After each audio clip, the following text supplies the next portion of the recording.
a leading dermatologist in the country. So happy to have and be in presence with Dr. Neena Madnani. So even the most beautiful people sometimes come to us and say, you know, my face doesn't look good. I need a little more of my lip, or my eyes are a little crooked. So that is a perception they have of themselves which is very negative. But what is scary now is that children going to school at the age of 11 and 12 are putting loads of makeup. So this negative self-esteem is all stemming from the families. From the time the child wakes up, आज इतनी काली दिखती है. Go and wash your face, scrub your face, put this powder.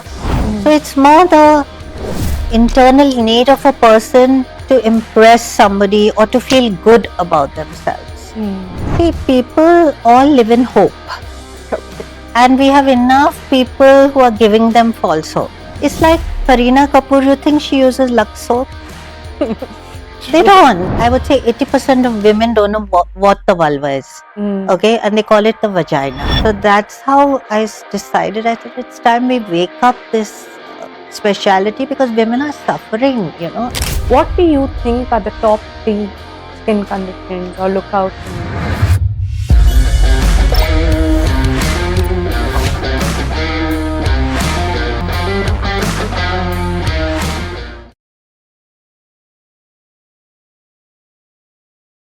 So happy to have and be in presence with Dr. Neena Madnani.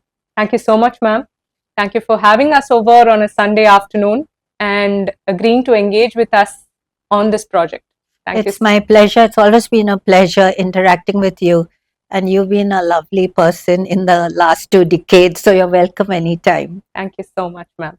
I think for the audience, I'd like to start by saying how our association started. I don't know if you remember it even, but you know, as a young girl, I must have been in my 20s at that point of time, and I landed up in your clinic crying. You know, I was anxious about something about my face, and I landed up in your clinic crying. And the way you handled the situation, me, the problem, and you know, that just kind of forged the relationship for life. And I think there are very few doctors who treat empathetically, who treat with a heart. And you know, I have consistently experienced that with you. And I think today aesthetic dermatology is such an big thing, sought after thing. But you pursued it even when it wasn't so much in vogue. I mean, if I may say. So we will dip into all of that knowledge. We'll dip into all of that understanding. So before we start, a quick icebreaker. We call it busting the myths. So first thing is, sun is harmful for the skin. Yes, there is science which proves that sun is harmful for the skin because it causes aging, it causes pigmentation. So definitely sun is damaging. It is also good for our skin because we get our vitamin D. Yes. But you have to play it in a balance. Okay. And since Indians are so prone to getting pigmentation, and we have a lot of habits which I'll discuss later, which aggravates the pigmentation. So I think protecting from the sun is very important. Crucial. Okay. The second one, I think today's generation, the lip fillers. I think it's a very sought after procedure, but there is a saying that it makes it look artificial. It makes it look. I think it depends on who is injecting, and it depends on certain patients also, because there are patients who have body dysmorphism who feel that it's not enough, they need more and more, and then it's us doctors who have to say, no, stop, you don't need any more. So that if I tell you, if you come to me and your lips are already good and you want more and more, I have to tell you enough. Okay. I have to have that courage. If I tell you enough, if you have body dysmorphism, you're going to go to another doctor and she's going to do it for you. What is a dysmorphism? Body dysmorphism is when you look at yourself in the mirror, you think you're not good looking, you think you need more aesthetic things done to you, you have very low self-esteem. So you keep thinking. So even the most beautiful people sometimes come to us and say, my face doesn't look good. I need a little more of my lip, or my eyes are a little crooked. So that is a perception they have of themselves, which is very negative. Interesting. Okay. So it's like it can go right or wrong depending on how the Body team works. dysmorphism can go wrong if you don't recognize and you keep pandering to the patient's needs and wishes. So then it goes terribly wrong. Understood. Question number 3 is around acne. So acne is caused by eating oily food and chocolates. You've hit a very important question because there's a lot of hoo-ha on acne and diet. And there are still a lot of studies going on, and we are not very certain whether diet is really playing a role. But we know for sure that high sugar diets or diets which are high in carbohydrates or red meats, they stimulate a little hormonal cascade. They stimulate the insulin, which stimulates the insulin like growth factor, which goes to the ovaries, it goes to the acne glands, and it causes it to be more active. So dairy is another thing which is considered, but it's a very difficult situation because if it's a young adolescent who has acne, we can't tell them stop dairy because this is their growing stage. Right. So we have to actually listen to their history, and if they say that, when I have my milk, I break out, or when I have paneer, it breaks out, or if they have very inflammatory acne which is not responding to the normal things, then we look into their diet. Or if somebody is very obese, then they need to, because metabolic syndrome is also now being associated with acne. Understood. And in women, PCOS, especially the obese PCOS. So it's all directly related. It's all related. There's a hormonal interaction. Okay. Understood. The vulvar disease, right, is not related to the skin. The vulva is the external organs of the reproductive system. In fact, it's a gateway before you enter the vagina and reach the uterus. And the vulva is actually, according to me, it is dermatology because it is covered with skin, hair, glands, which is all in our basket. So I think, and all dermatology diseases can happen on the vulva. So we are the first line who can recognize the disease. Because what I'm seeing is that I'm seeing the patients going up and down to gynecologists, and when they have a dermatology disease, and that's being missed, and for years and years they are suffering till they come to us and we come to an accurate diagnosis of the disease. The other one I frequently hear is that, darker skins or more collagen skins are more prone to skin issues than the lighter ones? Not really. In fact, darker skins, we have more protection against the ultraviolet light. And darker skins, they don't wrinkle so easily as the Caucasian skins, and they don't get those skin cancers as much because they don't have so much skin damage. But we have our own different forms of diseases which come. If we live in tropical countries, we have more infections. But it is not true that darker skins get more so darker problems. skin actually is more protected from ultraviolet light. Yes, definitely. Okay. The last one, ma'am, is if we use makeup, we will grow older faster. Not really. If you use makeup and you make sure you're going to clean it off properly, there's no problem at all. And if you use good quality of makeup, it doesn't aggravate any aging. But what is scary now is that children going to school at the age of 11 and 12 are putting loads of makeup. So they are not allowing their skin to function in a normal way. If you use heavy makeup, you can actually, some of the makeup is comedogenic. So they can get acne, or some of these makeups have essential oils in them or things which attract, so they can get pigmentation later on. And I feel youngsters who are using makeup at a very young age have very low self-esteem. I think that's a big problem with young people, or the peer pressure is so much.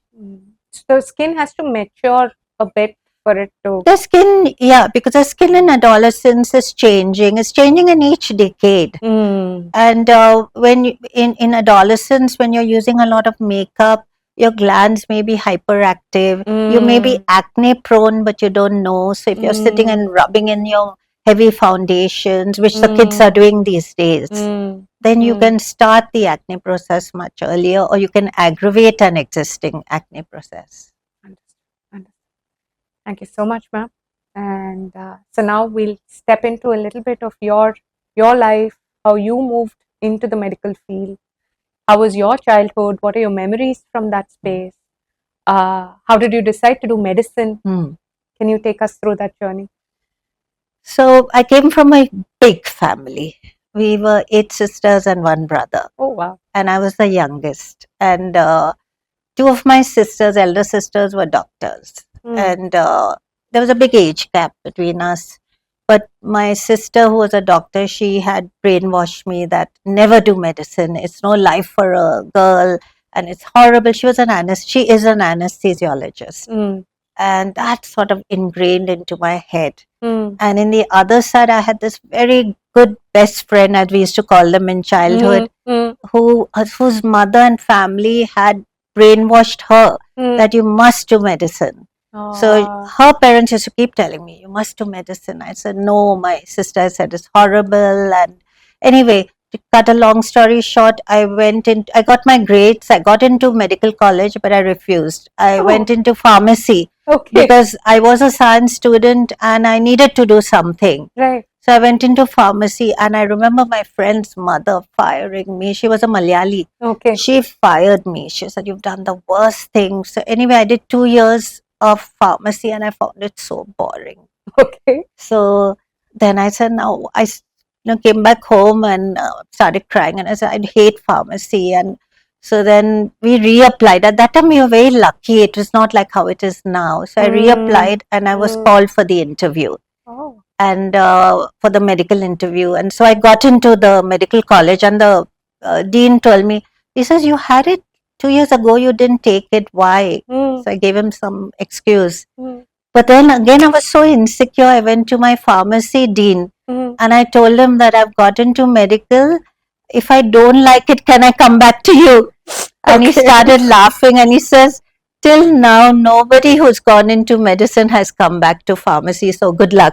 Please carry on. So that's how I got into medicine. That's an incredibly interesting story. So I would have never got into medicine otherwise. So they gave you the credits for the 2 years, or you had to restart? No. Restart. Restart from the scratch. first year from scratch. And you enjoyed it. Yeah. It's tough, but it was fun. It was fun. It was interesting because it's more people oriented. In pharmacy, you're more with the beakers and test tubes and those chemical names and my god, research, inorganic chemistry and all that. So then that was not my.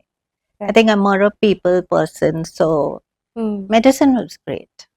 How did you choose dermatology? So that's a very important question, because when you finish your MBBS, you get your grades and then you have a choice. In our days, it was fantastic because we had a choice. You want medicine, surgery, pediatrics, whatever. And we do an internship and we have to move from department to department. And I had done my internship in dermatology also. And the professor in dermatology, he was amazing. And you need a mentor, you need role model. And I just fell in love with dermatology, and with him, he was so good. So you need marks in medicine.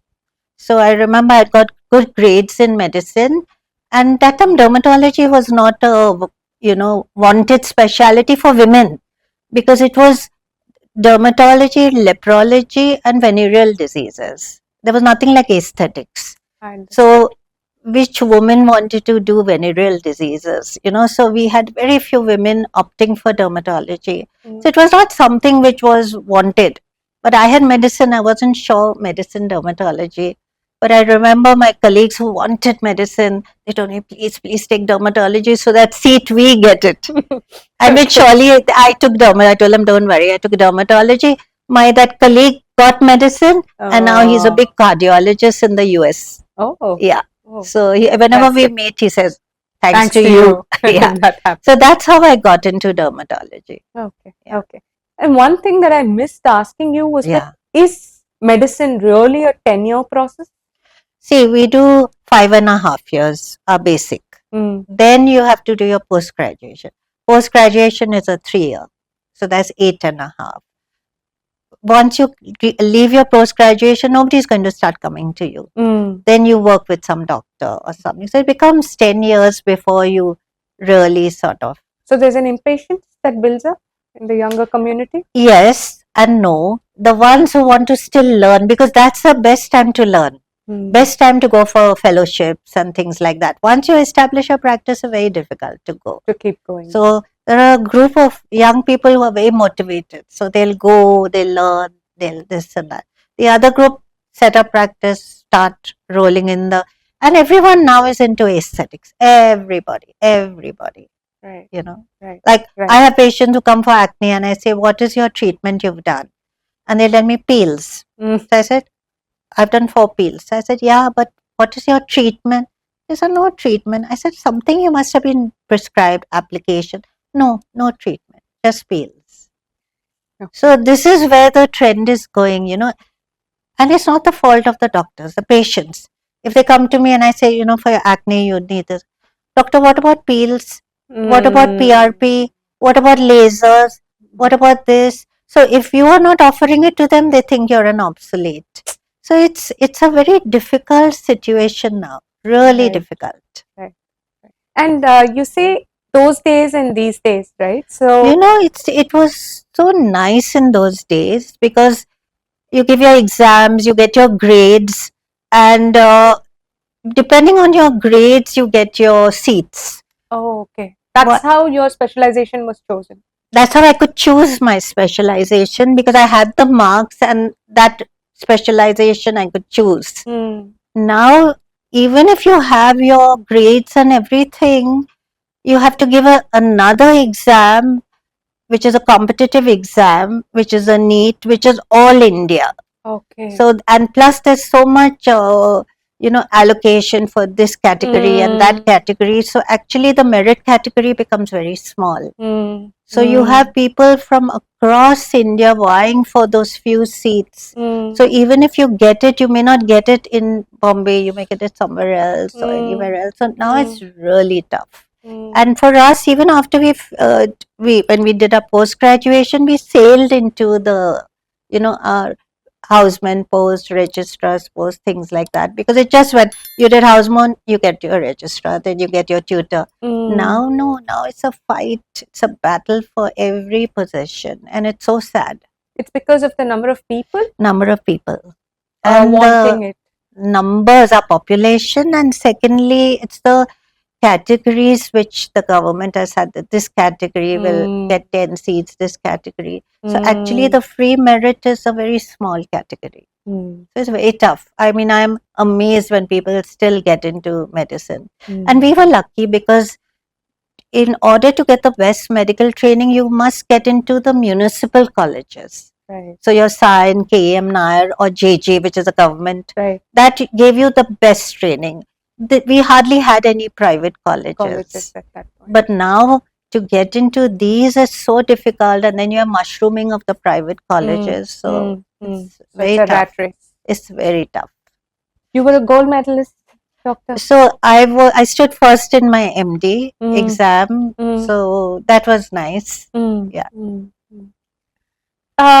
One thing very beautiful about your practice is that, you know, you have combined both aspects of dermatology, you know, aesthetic as well as clinical. Yeah. How did that? So we were lucky, as I always say, our times. I mean, as I'm 100 years old, but in our times, we had very good professors teaching us, and they taught us not only the medical part, they also taught us ethics and values. I remember my professor used to also look at how I dress. So he would look me up and down and he'd look at my slippers, and if my slippers were dirty, he would tell me, go and change your slippers. Or he used to read every word of our history we took. So language correction, everything. Like they give us a holistic education, but especially in ethics and values, which was so important. And those ethics and values make you treat patients as your family members. Right. So my philosophy is always that if you come to me, if I'm prescribing something to you, in my mind it's, would I prescribe it to my family member? Right. If the answer is yes, then yes, I do it. Yeah. Then I'll give you. Yeah. But if I give you something which I think like, would I give my son or my husband or my mother? No, it doesn't work for me. So that is what they taught us. We were very lucky. That's so beautiful, because I come from the finance sector, right? And we give loans. Right. And this is exactly the principle that we use, saying, give the money. If it is your money, will you lend it to that person? Yes, exactly. So that's the cornerstone Exactly. to the existence. And I Yeah. think that's the value system that Yeah. exists at the core. And then you asked me about aesthetics. So I was always thinking of how can I be one ahead of the other. And I'm talking in the 90s or the 80s when they used to call the lip fillers, they used to call it Paris lip. And they used to inject collagen, not hyaluronic acid. And I went to Canada, and there was this dermatologist who was into aesthetics. And in those days, he had all the lasers, and he used to inject this Paris lip. And so I was with him, and I think for a month I was with him, and he, going from room to room and seeing how he was working and everything. It was a wonderful experience. And at the end of it, he actually offered me a partnership there. Because he said, I'm very happy with the way you deal with patients. So I laughed. I said, oh, I said, give it to me in writing, because that is proof. He actually gave me a letter saying that I would like Dr. Neena Madnani to join me in my practice as a partner, provided she completes all her examinations required by the Canadian Medical Board. But the Canadian Medical Board was totally negative. And I wrote to them, they wrote, Canada has enough doctors of their own. We don't need any more. Okay. So that was the end of the whole thing. He was so upset. But I still have the letter. It was really nice. And then the other, I think all young people should go abroad and go to different universities and see how they practice. Because when I went to the UK, I was at King's College, again, with a dermatologist. And it certainly opens your eyes, because they treat patients as humans. Here we have, if you go to the OPD, we are seeing 100 patients in the hospitals. Beto, chalo, write and give it. But there, each person is explained what is their disease, what is this medicine, how do you take it. It's like treating them like a human. And that is what I picked up, which was so important. And which I teach all my juniors. Whoever comes and mentors with me, I always teach them this, that you must talk to the patient, you must explain to the patient. That's how the patients, their families will stick to you.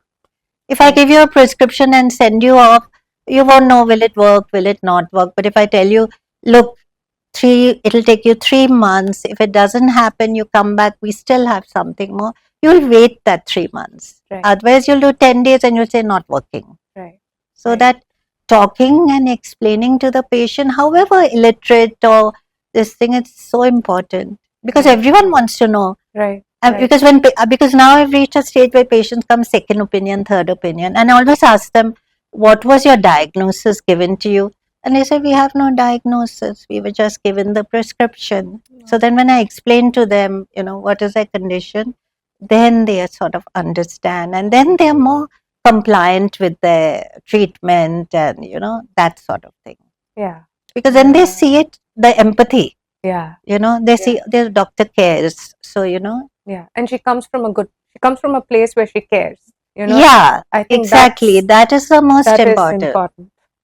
So interesting. I had also wanted to ask you about your the fellowships and the courses that you had done abroad. Right. And I think at least till a couple of generations before, it's almost mandatory that you do a couple of fellowships or some understanding outside the country. No, it was not mandatory. I mean, it was very expensive, because you had to pay for your own travel and stay also, Right. So it was very expensive. It was only those who really could do it and wanted to do it who would go. It was not mandatory. But it was very useful when you're seeking attachments to hospitals. because they want that foreign experience. They want a more worldly sort of medical Has this experience. dynamic changed today?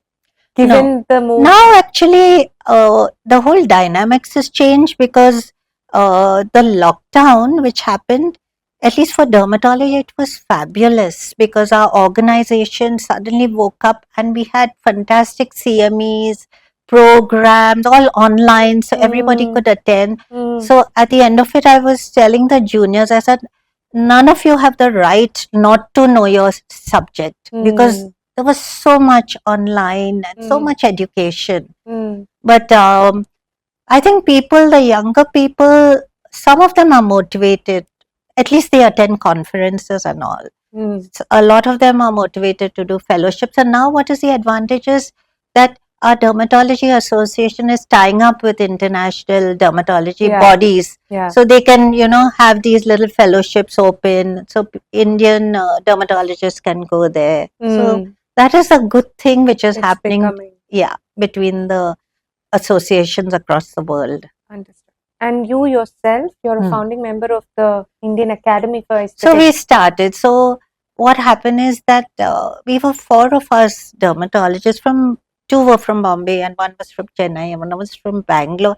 And we all were similar thinking, and we all are very, I'm sounding very not modest, but we all were very grounded and good at our work and very ethical, motivated. And at that time, the aesthetic scene was zero. So we decided, why not set up a training? So we started this Indian Academy of Aesthetic Dermatology, which was the first. And we used to go around the country and do hands-on Botox, fillers and all. And normally what happens in all these educational things, they show you videos, but nobody is actually teaching you how to hold the needle, how to inject, how to talk to the patient. So the students, they really loved it. And in fact, now those students are professors in the medical college, and many times they meet us and say, Doc, that association was fantastic. Nobody teaches like that. But then after some time, we all got so busy in our work, so we sort of disbanded. But that was not the end of the training, because everybody jumped on the bandwagon. And now everybody is doing the training, the association is doing training, private bodies are doing, it's hit the roof. So you kind of just spearheaded it, and it's just taken off to a different level. Taken off to a different level. So, Wonderful. Yeah. So following up that was, you're also a director of the so we started the ISLDA. So finally, of the group of 4, 2 of us, we still wanted to continue. So after some years, we started this International School for Lasers and Aesthetic Dermatology. We did a few courses, but again, like I said, we got busier and busier. So we actually did something very innovative. So we actually started training the pharma personnel of how they should behave with doctors when they enter the doctor's clinic, how should they detail their products and not talk unnecessarily. So we did programs for some of the leading pharmas for their staff. So that was a very innovative thing. Now again, that has taken off. Okay. Because a lot of other people, in fact, certain pharmas left their pharmaceuticals and they started this sort of training, the management of people they started. That is also a very big sector. It's a very big sector. Very big sector. Yeah. That's, but that was a very new thing we started, innovative thing we started. So we're always trying to think of how can we improve the medical scenario where there's better patient care or better doctor education, where the medical education improves. I'm not saying we are great teachers, but these are ways in which, we can reach a lot of dermatologists. And then the association did a very nice thing. So they started these special interest groups. They are called SIGs, which focus on different aspects. So female genital disease, acne, lasers, aesthetic, fungal disease, like that. So there were these sort of teaching groups. So I had spearheaded the female genital disease once and the acne once. So we used to go around the country and do CMEs, Okay. where we used to teach the dermatologists, give lectures on the proper management, and that's how we used to. So they have started as SIGs.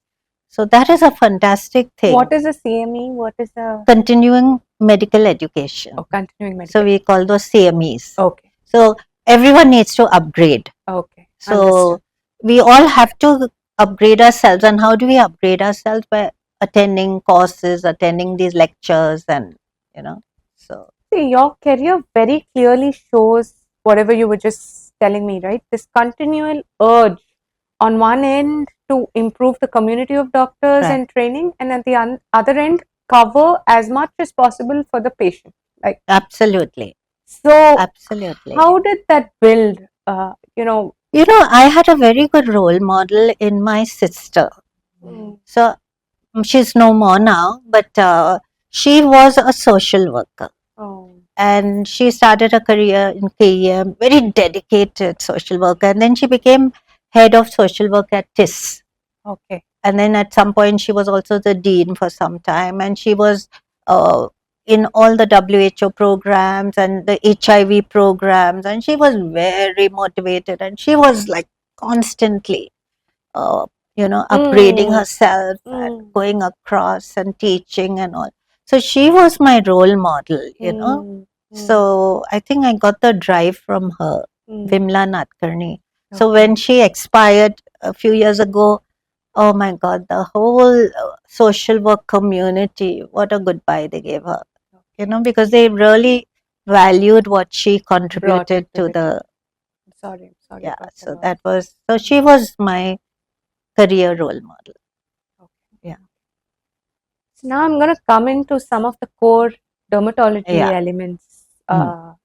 What do you think are the top 3 skin conditions or lookouts in India? I wouldn't say 3, there are so many. So Indians, we have infections, fungal diseases. A lot of Indians have deficiencies, so they come with hair falls, baldness. Okay. And acne is a big thing across the world. So these are the 3 common. Then we have other diseases, eczemas because of all the pollution, psoriasis, there are so many. But I think if you look at what is the commonest, it's more the pigmentation problems which we are facing. And for me, of course, my vulvar disease. I mean, genital disease for me is there, but patients don't know where to go. Understood. There is a lot of talk about, on one end, it's all the aesthetics.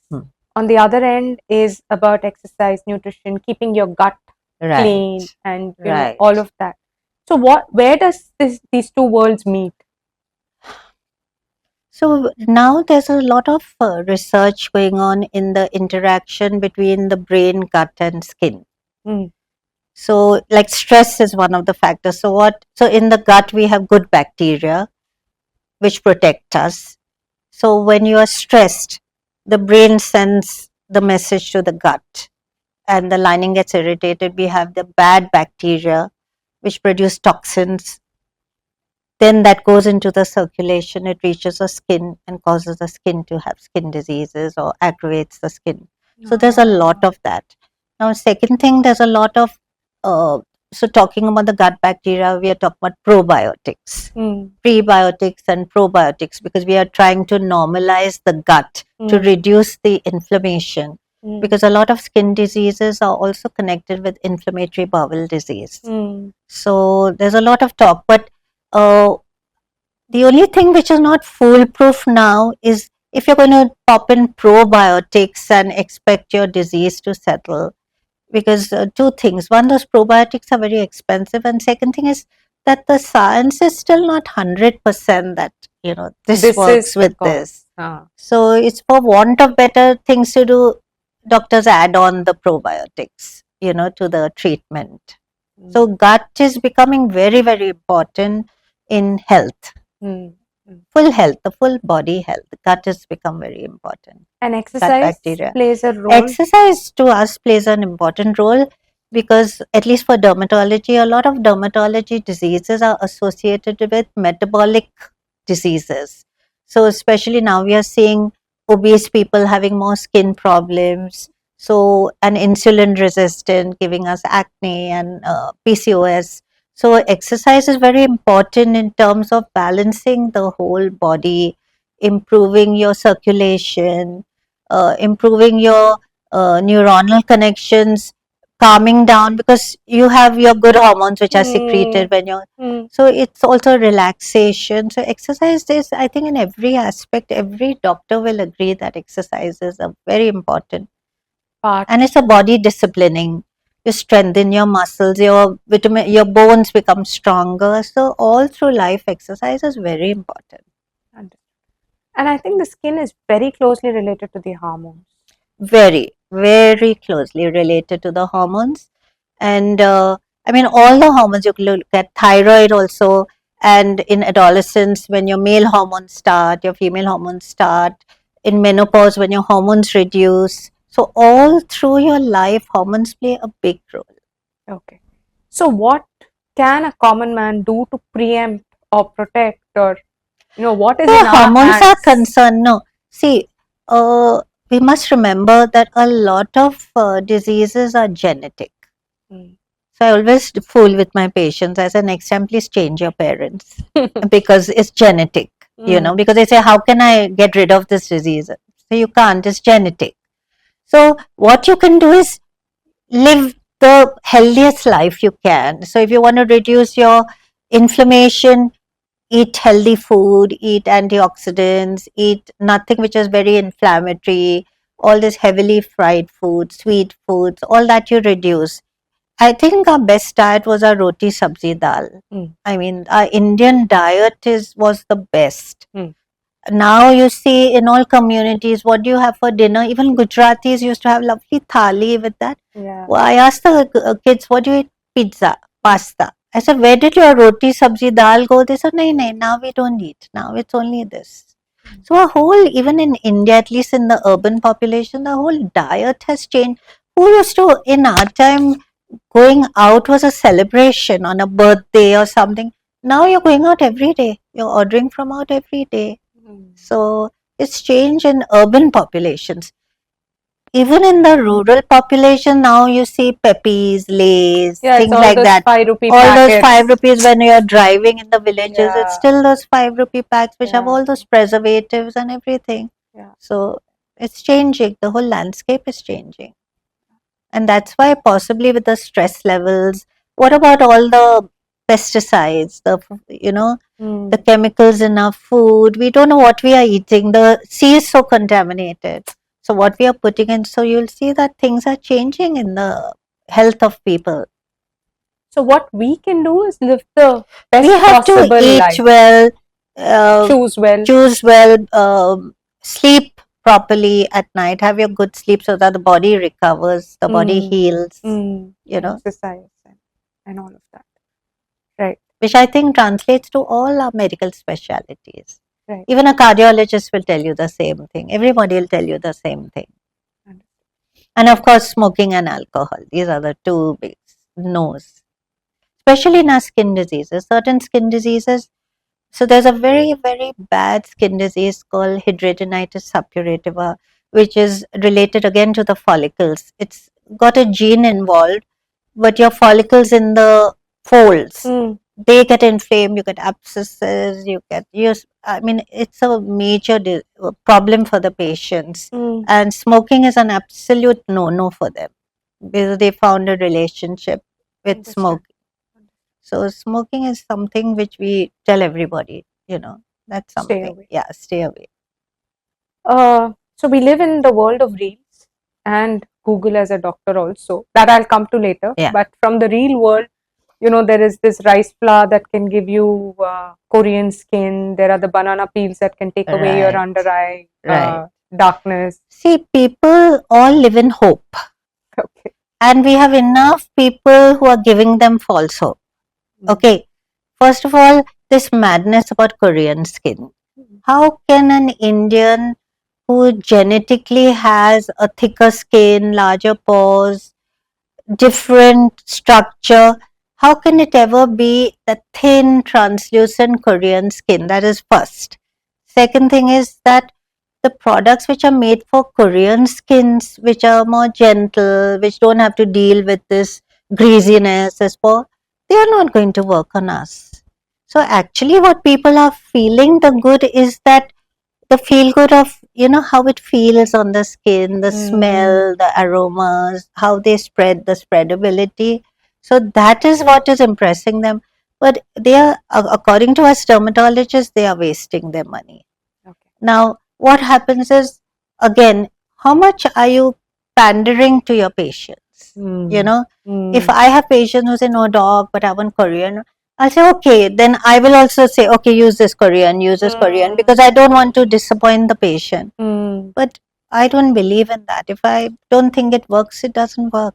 So it's not that the most expensive product on the shelf Not is at the all. best for Not you. at all. And it's not that you have to do a million things for your skincare for you to have good skin. I mean, you could do simple things and your skin can still be maintained well and look good at whatever age. Home remedies? So, that's a very good point you brought up, because a lot of the cosmetics which are now available were actually sourced by the home remedy action. For instance, milk, your dahi, lactic acid, Honey, badam. your glycolic acid in your fruits. So that's how, when the people used to put it on, they used to feel a little fresher. So then scientists went in and said, but this percentage is not enough to give you. So those used to work on patients who genetically had good skin. I mean, if somebody has good skin, you put even mud on your face, it looks good. Right. So then the scientists went in and they found that this percentage of glycolic acid or this percentage can really improve, enhance the skin. Right. But the problem now is, like you had said, these influencers and these reels which they are seeing. The patients, I think, want to see all this. It sort of gives them a little joy, because they will listen to those reels, but they will not listen to us. Right. Because of the whole The propagation, the bubble. I had this patient, she was one of those stage 3 and she had horrible acne, and I treated her so well and she cleared, and she's till now grateful. But one day she was interviewed in the newspaper and, oh, what is the thing, mantra for your beautiful skin? And you know what she said? Oh, I eat all natural foods. I drink 8 glasses of water and I eat this and that and all. And next time when she came, I told her, I said, I read your interview and you said that. She was so embarrassed. She said, Doc, what can I do? They don't want to know what we really did. The public wants to know. They want to hear this natural, because everyone who says I'm natural, they have a halo on their head. I use natural products. I use this, I don't use any chemicals. And I tell them a natural product is something which you get from your kitchen. Put a bowl of dahi out, in 2 days it's spoiled. Yeah. But your natural products have a shelf life of 2 years and 3 years. How can they? Yeah. So they're not truly natural, Right. But that word natural, they walk very proudly, with that halo. True. You bring another very valid point. For us dummies, we don't understand sulfate free and I don't even get the name, hyaluronic acid. Hyaluronic acid and retinol, and we retinol, just bombarded with all of this. Right. So some of it is good, but when it's said by a medical dermatologist, it's something you listen to.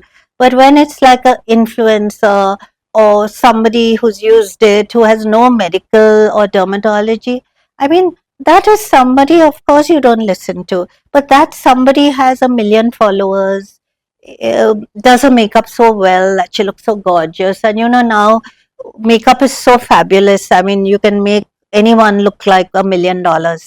So they will look at that. No, but she's so beautiful. She uses this product. It's like Kareena Kapoor. You think she uses Lux soap? They don't. These are the advertising things. Yeah. So just one thing for my own personal thing, is sulfate free when they advertise it? Yeah. What does it really mean? So sulfates free shampoos and products. So sulfate is a molecule which is used in the formulation. Now, they are such large molecules that they really don't penetrate the skin. But it became a big phobia that, oh, sulfate free should be paraben free. So some of these ingredients in these products, they actually cause endocrine disruption. Oh. So nowadays plastics are said, no, that don't use things in plastic because plastics release a chemical which are endocrine disruptors. So for children, they get puberty very fast. So all these things are coming into the medical field that these are to be avoided. So there is a validity to this. There's a claim. validity to these endocrine disruptors, definitely. Okay, understood. But the problem is in India, whatever products we have, we really don't know the ingredients because it's not mandatory for them to. So even if we do allergy tests, if I find that they're allergic to this, if you show me your lipstick, I don't know what it contains. So I can't tell you that, okay, this is in your lipstick or this is in, True. So you say retinol is good? Retinol, of course. Tretinoin, what we use for acne, retinol, they actually work at the cellular level. So those are very good. So for acne, we use higher types of tretinoins, retinoic acid, but those are a little irritant to the normal person. So that's how they made retinol. So retinols are a milder form. But what is scary is that now 13-year-olds and 14-year-olds are using retinols, anti-aging, because they see, oh, now I must use. I had a patient, she's 13 years old, orders from Instagram, 13-year-old using retinol. My God. That's a scary part which is happening. And even influencers. I had a patient who was I didn't know she was an influencer, and she came to me for skin, and she kept writing notes while I was talking to her. I said, why are you doing that? She says, no, doc, you're telling me very important things, which I can use. So I said, use where? She says, I'm an influencer. So I said, what are you an influencer on? And she said, skincare. Wow. And she said, you've told me some amazing things. And what I told her was absolutely basic stuff. And she's an influencer for skincare. So, but then people want to listen to them. People don't want to listen to us. Sad. So, one thing is aesthetics, is a very women-driven thing. Not anymore. Right to say Not that? anymore. Not anymore. Now it's also gone into the male. Okay. So they. Oh so yeah, even men. Not all of them, like how women, but even men are now conscious. I've seen men getting pedicures and manicures and facials. So it's gone into the thing, and a lot of men come and ask us, what product should I use? So it's gone into the male. Right. Slightly philosophical question from my end. There is this constant need to feel young. Feel young, look young, age reversal. Right. All of that is so much in vogue. Right. To what extent does a human being chase these goals? When suppose you would come to me and you would tell me, doc, what do I need to be done to my skin? Now, I can tell you, you need fillers, you need Botox, you need this, you need that, you need a facelift, whatever. But no, I don't. I say, what do you feel about yourself? What do you think you need? So it's more the internal need of a person to impress somebody or to feel good about themselves. So there'll be somebody, they're so graceful, they've not done anything to themselves, they look good, and there are some people who look so awful because they've been trying to look younger and younger. And I think it's more the peer pressure, the media, the ecosystem and the group in which you move around in society. If you're in a group where everyone has done fillers, Botox, this, that, you're going to feel like a, plain Jane. Left out. So then you'll say, oh, maybe that's a normal, so I should start, but I don't want it. But if I'm moving in that crowd, then maybe I should start doing. So it's that feeling of insecurity in the person, but a lot of people don't feel the need. And even if people want to improve themselves, why not? If it's something which makes them look better, makes them look younger, why not? I mean, I'm not a thing. I say, of course. I mean, good skin is something which is so doable, with proper products, procedures, things like that. So doable.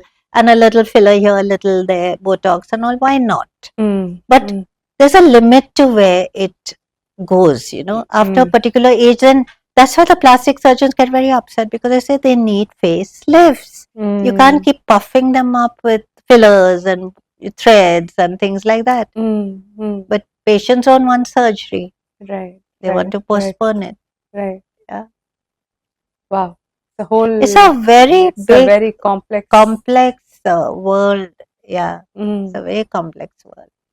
You bring my next question, actually. I mean, how important, like, a dermatologist visit is never prioritized, or something in our daily life, right? Not if you're looking at aesthetics, but if you're looking at dermatology, yes, we have very serious dermatology diseases, which definitely patients prioritize and they come. Definitely, because there are symptoms in dermatology. You can't live with an itch in various places. You can't have pain. You can't have burning. You can't have disease which is evident on your skin. You're not going to be allowed in your office, in school. So diseases, yes, they are prioritized. But where aesthetics, it depends on your affordability. I mean, how much can you afford? How much you want to go and your through? orientation. Yeah, and your orientation. Right. So you'll see a lot of young people opening these fancy clinics, and it's all over all the place. aesthetic. It's all over, and each clinic is bigger than the others, and more flashy. And then what does the public do? They go and bargain. They'll go to the clinic and ask them, "What's your price for filler?" You'll say X amount. They'll go to the next one. "What's your price?" Each will say less. Then they'll come back and say that one is charging less. So I'm so happy that I'm not in that level now. Because I don't believe in all that. So I feel sorry actually for the younger people, because even the good ones are, in this caught in this mire of existence. Yeah, very difficult for us to say from the good and bad for a layman as well. And it's very difficult for the young people. So I think that was a lot on aesthetic dermatology. So we'll get to clinical dermatology, ma'am, and I think come to your area, which you picked up in 2007-8, but you have taken a real passion towards, and you want to propagate this in a much larger way and for the right reasons, I would think. So we're talking about the vulvar diseases that we once spoke about in your clinic as well. Despite 30% of Indian women, going through this, and some stats that told me 14.5 crore. I'm not sure, because in India we don't have true statistics. You don't have true statistics. Nowhere documented. No. But I mean, the population of women is so high. So the incidences would be high. But you still call this an orphan disease. No, the reason why I called it an orphan disease is, first of all, women, the word vulva, still there'll be, I would say 80% of women don't know what the vulva is. Okay, and they call it the vagina. And vagina was always gynec. So any problem on the vulva, which is an external area, they'd go to the gynecs, and gynecs would treat them as infections, give them 1-2 courses, and then if they wouldn't clear, either the patient would get fed up, or the gynec would say, "Now you're a woman, it's okay." And then the family would tell the woman, "Now you've gone to the doctors, you're not better, you're imagining," things like that. And then the poor woman would go into her shell and leave it. So because the external area is dermatology, according to me, I'm still emphasizing it's dermatology, or across the world they still say, "Oh, it's..." So it is, every specialist is involved in a way. For instance, if I have a lot of vulvar diseases which have gastrointestinal manifestations. So it can show first on the vulva, where we diagnose, like Crohn's disease, and then we check them whether they have intestinal Crohn's. So there are a lot of diseases which have relations to the gastrointestinal, relation to cancers. So if I do a biopsy, I find it's a cancer, I'll send it to the oncosurgeon. Right. Gynec oncosurgeon. Right. If the patient has a urological problem in association, then a urologist comes in. So luckily in Hinduja, it's a multi-specialist thing. So very easy to have. And we have a very good dermatopathologist, which is very important. He's a dermatologist and plus a specialist in dermatopathology. So it made everything so easy, because this sort of thing, a dermatopathologist is much better than a general pathologist, because he knows skin and he knows how it would look and things like that. Right. So why I called it an orphan disease is because patients didn't know where to go. They would go first to the GP, they'd go to the gynec, then back to the GP, and then forget about it. Nobody ever thought of coming to a dermatologist. And I actually did a study of 100 patients, and I asked them that if you had a problem, who would you go to? 99% said gynecologist, 1% said GP, and 0% said dermatologist. So that is the scary part. So that's how I decided. I thought it's time we wake up this speciality, because women are suffering, and unnecessary suffering, because it's not difficult to treat. My mantra is diagnose correctly and treatment is very simple. But if you don't diagnose, you can't treat any disease, Absolutely. So that's how I started this. And I have a very nice gynecologist in my hospital who was very proactive. She said, yes, we'll start. Dr. Ashwini Gandhi Palerao. So we started it together, and she has been very supportive, and she also realized the importance of dermatology. So she will not waste the patient's time of giving them something, She'll say, go and see Dr. Madnani, or go and see the dermatologist. And if we find the patient has something, we'll say, go and see the gynecologist. So we work together. Beautiful. I mean, is it common to have such collaborations in the medical world? Not very common, but if you find the right person, it's a very nice collaboration, because body has got multiple organs, multiple things. So we are really not isolated specialists. Right. If you're obese and you have a skin problem, I'll tell you, please go to your physician, go to your cardiologist. So everyone has to work. So that's the best thing of a multi-speciality specialty team. Hospital or so that was a beauty of it, because how many cases we've cracked, and I mean, the patients are really eternally grateful. And I find that these sort of patients are so nice. They are, they are grateful, not like the other patients who are always fighting with you, that in Google I read this, in Google you're telling me this, but I think it's your medicine, But your patients are suffering, so they know the relief they are getting. It's very important, and I find it so lovely to treat vulvar disease, because you should see the whole family improves. Correct. Because if a woman has a problem, she's going to be irritated with her children, her husband. They're going to have no family life. Yeah, you don't even realize it. You don't even realize. Emotional It's a whole angle to this is emotional. just totally. And I'm so happy that now where it's reached, that I actually have people coming from across India. Like a son brought his mother to me. And I said, he said, I was looking for a vulva clinic. Now, to come from a man, vulva clinic, I mean, I was really impressed. So he said, I saw my mother suffering. We went so many places, so we've come to you. So, but education is very difficult in the public, because I remember when we started the vulva clinic, we wanted to get the newspapers to at least make the public aware. They said, no, we can't write the word vulva. And in those days, the play vaginal, that was in 2007-8. Vaginal monologues was going on, and it was in every paper, vaginal. I said, you all are talking about vaginal monologues. You can't. No, it's such a vulgar term. I said, it's an anatomical term. So it was very difficult. And finally, we knew a reporter, and she wrote, but the title wasn't that. The title was It's in Your Genes, Jeans. And there was a picture of a woman in her jeans, tight jeans. I mean, it was such a backward sort of view. Even today, I will not find any report or any write-ups. Even my hospital marketing department, they are not keen to propagate our vulva clinic. Yeah, heart transplants, cancers, this, that. But the vulvar clinic is still, but I'm okay because now word of mouth and patients who, I mean, come. I think that, okay, if the patients come, we can handle them, So And it has steadily improved year it on is year. improved. It's improved. Now more patients are coming. And, but in the whole Bombay, I have only 3 gynecologists referring to me. Only 3. And there must be about couple of thousands. And you're the only clinical dermatologist No, now specializing in. I told you, we did CMEs. So now a lot of other young, I mean, the dermatologists are interested. So they also looking So at, it's a larger yes, community. it's a larger that is, community that is across good. India.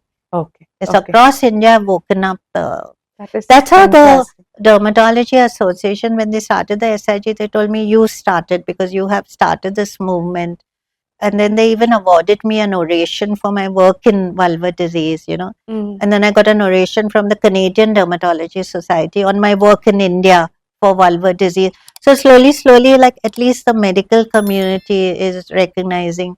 Then I'm going to give a talk to the Canadian Dermatology Association. They are doing vulva vaginal health. It's an online. So I'm going to be giving that next month. And then in June, the Royal College of Obstetrics Gynecologists has invited me to come there and give a lecture on.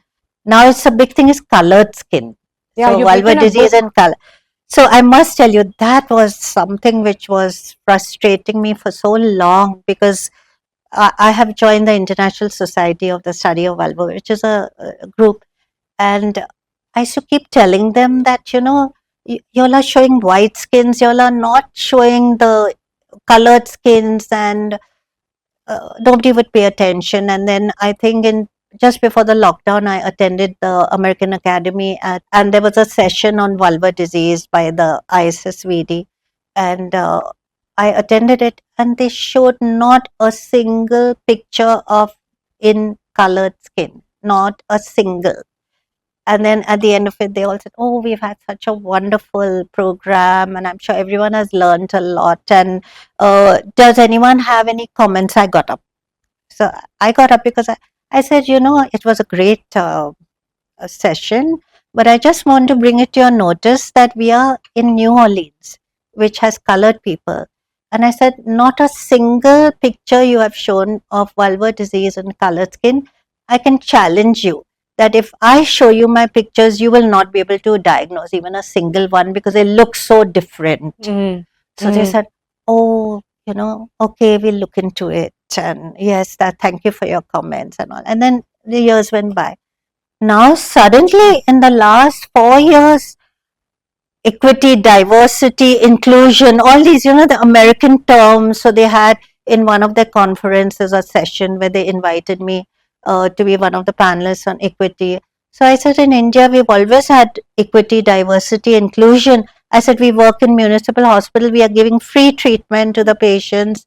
We have diversity of our cultures. So I said, this is nothing new what you're telling us, but it became a big thing in the US. Right. Equity, diversity, and this, and now they are doing sessions on skin of color. And then I said enough. I said it's time that I wrote a book because I'm so passionate about my vulvar disease, and I feel that you need to help patients. That I'm a big champion for women suffering. Yeah. I feel, and You've the sad always part, had that empathy. I but mean, for the the sad part is the sad part is that really a disease which I'm having for a year, you can actually solve the problem in 2 weeks. And they say, doc, in 2 weeks I'm better. What was I suffering? So I say, I don't know. You have come to me, this is how much I can help you.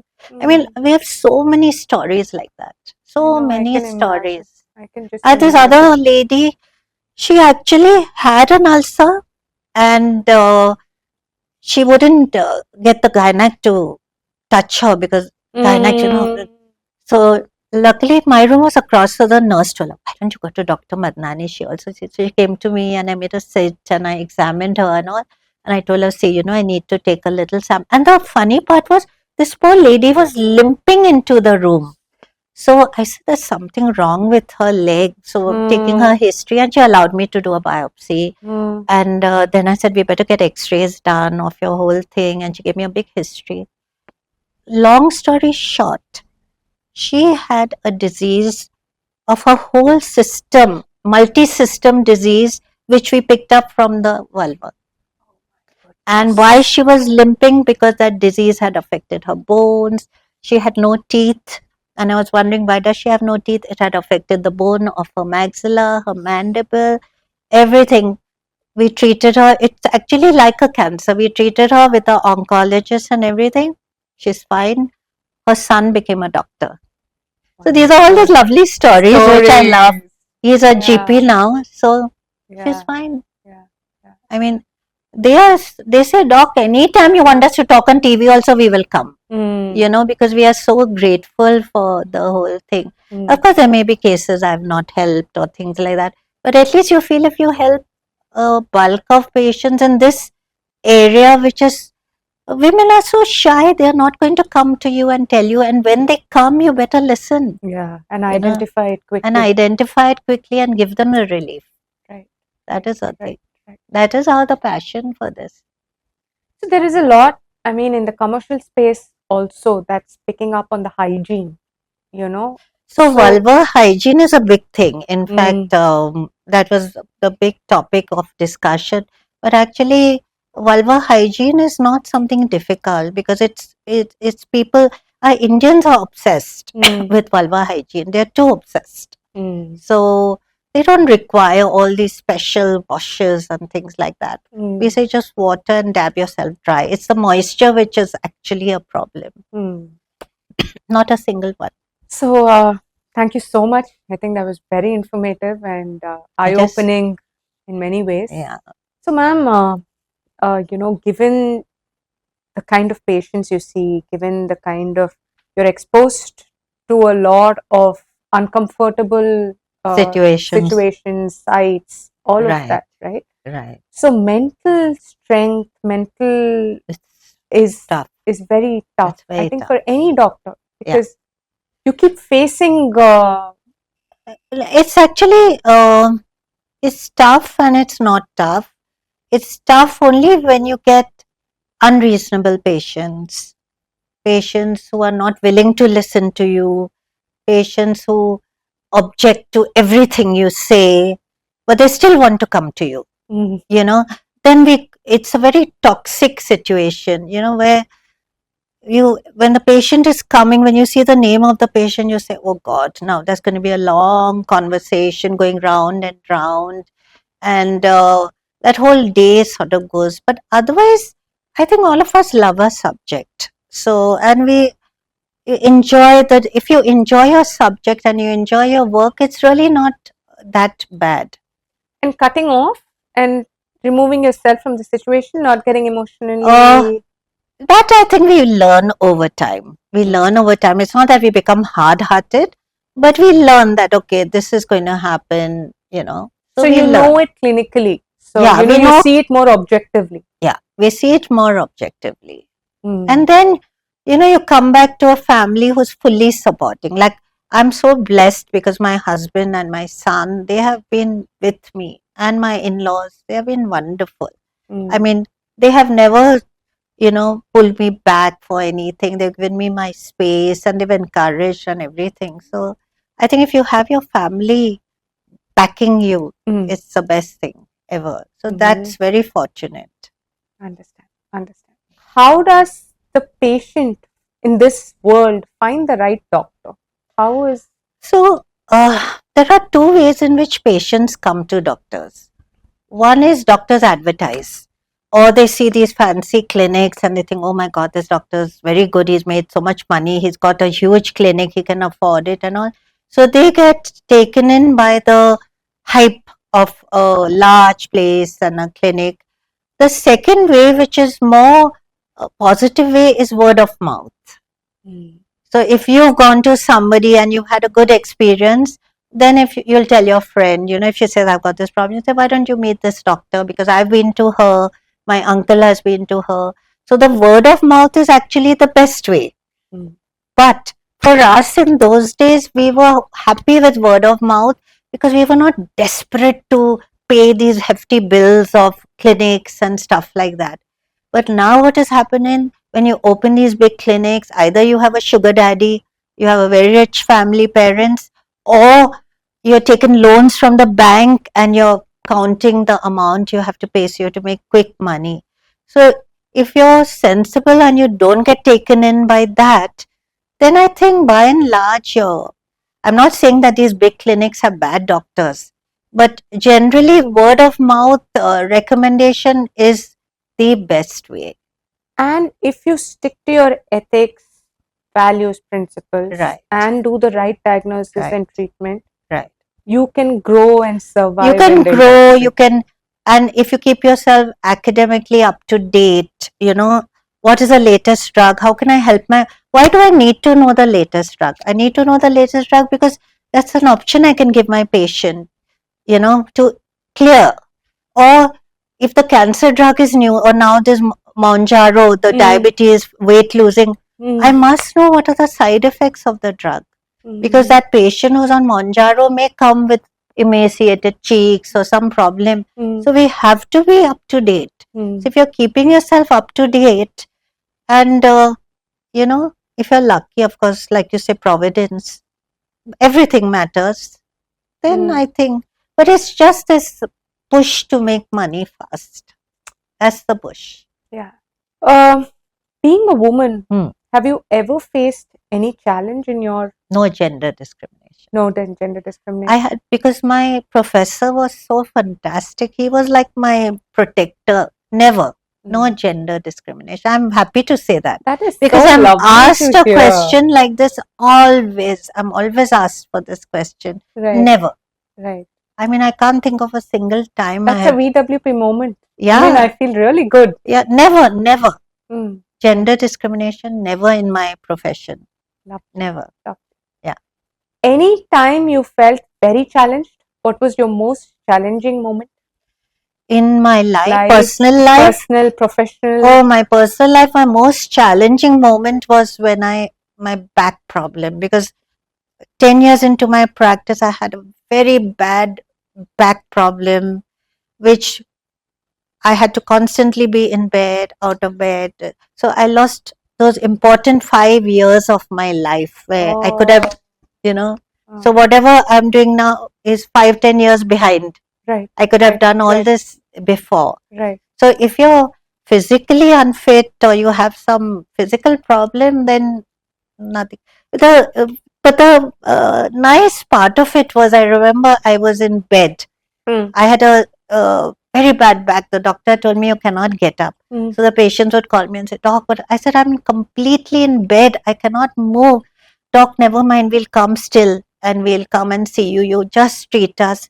So I would be lying in bed, and my husband had put a little chair next to me. The patients would come there, sit, and I would be examining them lying down and then writing a prescription and giving them. Right. So that was such a lovely feeling, that the trust is so much that they don't care. Right. And another happy feeling like this was once I had a drug reaction, a very bad. I'd taken diclofenac, I'm allergic. I was in the hospital, so I rushed to the emergency and I passed out, and I was doing my OPD. So it was in the middle of the OPD, so there were so many patients left behind. So I was in the emergency and they had given me drugs, and I opened my eyes and all, and there's a patient standing next to me. "Doc, are you all right? I'm waiting in the OPD. I'm waiting for you." And the emergency doctor said, "Look, she's not well." No, but I have to see her. I've come from Malad and I have to see her, So then, of course, then I got well and I went back to my OPD and continued. So that was a very amusing situation, Right. Right. So it just makes you feel nice that the patients have so much faith. The nice patients. I have patients who must be cursing me also. "Oh, this doctor is very intolerant." I because think I it's call her human, spade a spade. right? I think but nobody's going to be the 100%. I good always 100%. tell them that I don't have a magic wand. I mean, and just because your friend benefited with this, it's not necessary that you're going to benefit, So I have a lot of people who write negative about me, but that is life. I mean, I think that stands for every profession, every human being. I think we just have to deal with the negativity as well. Absolutely. So what keeps you going now, So I do a lot of extracurricular. So, of course, my passion for the subject keeps me going. But I do a lot. I do exercise almost every day. What do you do? I do my exercise at home. I switch on the TV and there's Leslie Sanoni Walk for Fitness. So I do her 45 minutes, 1 hour. I enjoy that. Or I sometimes change it. So about 5-6 times I do it at 9:30 in the night. Oh, okay. So when people tell me it's school children, we don't have time to exercise. I do it at 9:30. By the time I come from the hospital, I'll just relax and I do it. So exercise is a time you can find any time. And I'm not a morning person. I can't get up early and do exercise. Right. So I do my exercise. I love music, listen to music, and I play the harmonica. So sometimes, you You do play the that. harmonica? I play the harmonica. So Okay. sometimes you do that. So these are all Rejuvenates you. rejuvenate, meet your friends. Went to this Phantom of the Opera, fabulous. So like that. So you keep yourself. I keep myself very busy. I am busy. not bored. I'll never say I'm bored. Okay. Yeah. Okay. What is your mantra? If you had to have a mantra. Just be true to yourself and be true to your patients. I mean, if as a doctor, be true to your patient. And for my mantras, don't harm anyone. Don't be negative. And I feel if you're positive, somebody else, it's just a positivity which this. So kind of brings you. So the thing is, I don't get patients of aesthetics by making them feel bad for themselves. Like if you go to a clinic or you go to a beauty parlor, they'll say, my God, you're 70 years old and you're actually 45, so you'll feel so bad. They'll say, come on, we'll do this, we'll do that. You'll go to an aesthetic clinic, they'll say, oh my God, you have these folds, you have this, you have that. So making a person feel bad is not my mantra. In fact, when these young girls say that, doctor, I have this, I said, look at your beautiful eyes, look at your lovely hair, look at the positivity in you. Give them a mirror. Because mental health is something which is shouting, crying today. I feel very sorry for people. Mental health is a big issue. With these young people, it's such a big issue. If I wasn't a dermatologist in my next janam, I think I would be a mental health specialist because I can imagine what the future is going to be. It is so sad, the mental health. And I think more than the patients, the parents need mental health guidance. Parents. Because small families, from the time the child wakes up, आज इतनी काली दिखती है. Go and wash your face, scrub your face, put this powder. So the poor child, when they are waking up, instead of something positive, they are pulled down.